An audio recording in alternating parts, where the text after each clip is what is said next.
আমি শাবনাম আজকে আবার নিয়ে চলে এসেছি আপনাদের কাছে আরেকটা নতুন রেসিপি, যেটা আমি খুব কম সময়ের মধ্যেই ফটাফট বানিয়ে নিয়েছি। যারা ভেজ খেতে পছন্দ করেন যেমন পনির, তাদের জন্যে খুবই একটা সুস্বাদু ডিশ। তাহলে চলুন ফটাফট দেখে নেওয়া যাক এই মূল রেসিপিটা। তার আগে আমাদের চ্যানেলে যদি নতুন হয়ে থাকেন দয়া করে চ্যানেলটিকে সাবস্ক্রাইব করে দেবেন আর পাশে থাকা বেল আইকনটিকে অল প্রেস করে দেবেন। এখানে একটা প্লেটে আমি সব সবজিগুলো নিয়ে নিয়েছি। এই সব সবজিগুলো আজকে আমি ব্যবহার করব। এখানে আমি 300 গ্রাম পনির নিয়েছি। পনিরটাকে ভালো করে কেটে নেব। খুব বেশি ছোটও করব না, খুব বেশি বড়ও করব না, মিডিয়াম সাইজ করে কেটে নেব। ঠিক এই রকম সাইজ করে কেটে নিতে হবে। এখানে একটা ইয়েলো বেল পেপার নিয়েছি। ইয়েলো বেল পেপারটাকে পুরোটা ইউজ করব না, অর্ধেকটা ইউজ করব। এটাকে একটু বড় বড় সাইজ করে কেটে নেব, কারণ আজকে আমি চিলি পনির বানাবো, সেই জন্যে একটু বড় বড় দরকার। ঠিক এই রকম সাইজ করে কেটে নিয়েছি। এখানে আরেকটা রেড বেল পেপার নিয়েছি।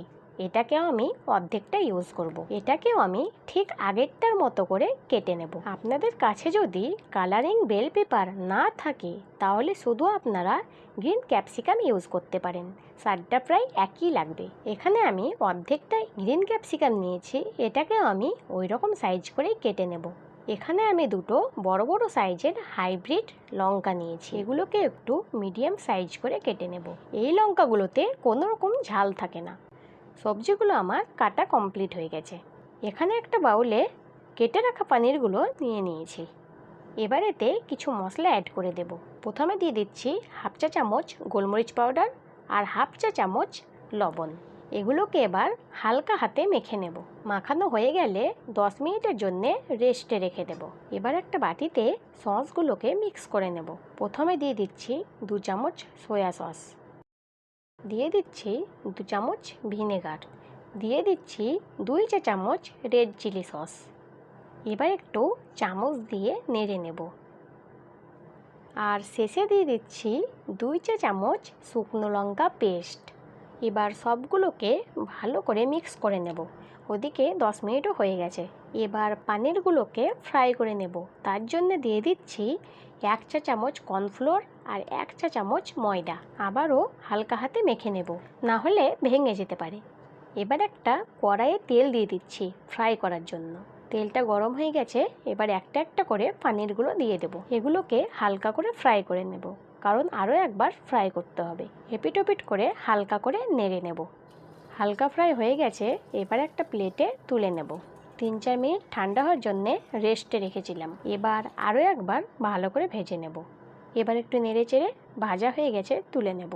কড়াইয়ে হাফ কাপ তেল দিয়ে দিয়েছি। তেলটা গরম হয়ে গেলে হাফ কাপ রসুন কুচি দিয়ে দিয়েছি। সঙ্গে দিয়ে দিচ্ছি 2 চা চামচ গ্রেট করা আদা, আর দিয়ে দিচ্ছি একটা মিডিয়াম সাইজের পেঁয়াজ কুচি। এবার সবগুলোকে নেড়ে চেড়ে হালকা করে ফ্রাই করে নেব। খুব বেশি ফ্রাই করা যাবে না, না হলে খেতে ভালো লাগবে না। হালকা ফ্রাই হয়ে গেছে। এবার কেটে রাখা সবজিগুলো অ্যাড করে দিচ্ছি। এবার ভালো করে মশলাগুলো মাখিয়ে নেব। সবজিগুলোকে 4 থেকে 5 মিনিট নেড়ে নেব। সবজিগুলোর সঙ্গে একটা মিডিয়াম সাইজের পেঁয়াজকে 4 টুকরো করে কেটে কলি কলি করে ছাড়িয়ে দিয়ে দিয়েছিলাম। এবার যেই সসটা বানিয়ে রেখেছিলাম সেটা দিয়ে দিচ্ছি। আবারও 2 মিনিট মতো ভালো করে মাখিয়ে নেব। ওই সস মাখা বাটিটাই 1 বাটি পানি অ্যাড করে দেব। 2 থেকে 3 মিনিট পর পনিরটা অ্যাড করে দেব। পনিরটাকে সবজির সঙ্গে একটু ভালো করে নেড়ে নেব। এবার একটা কাপে 1 চা চামচ কর্নফ্লাওয়ার পানি দিয়ে স্লারি করে রেখেছিলাম, ওটা দিয়ে দেব।